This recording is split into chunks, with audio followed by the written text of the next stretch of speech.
I'll look away. Do you feel like Sex and the City was ahead of its time in terms of female empowerment?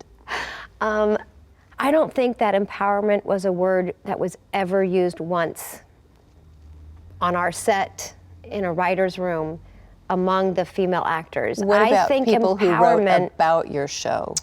It was definitely, I remember when it came out, it was definitely shocking for people. It was, I think it was controversial. The language was, I mean, like the depiction of those intimate kinds of, that kind of intimate relationship among female friends was brand new.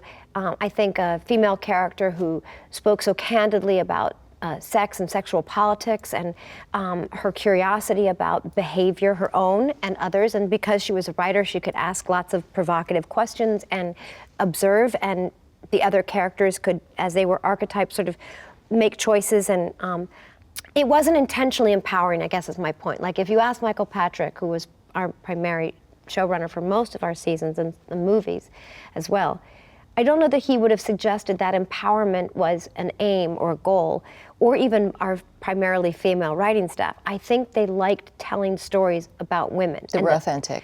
That were authentic and often funny, but the real destination point for our show, as I understood it and feel as strongly that there is this chalice and I get to walk around and like take care of this family heirloom.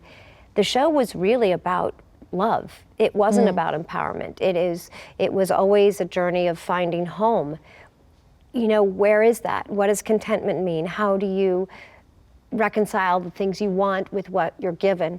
How does Carrie and her female friendships, how do they find love?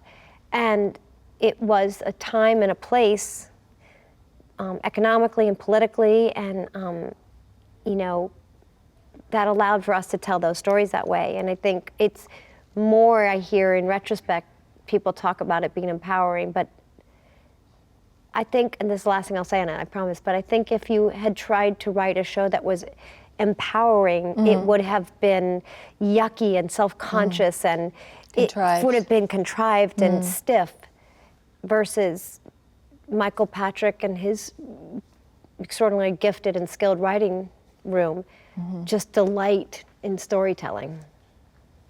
Long answer to a short question, sorry. No, good answer.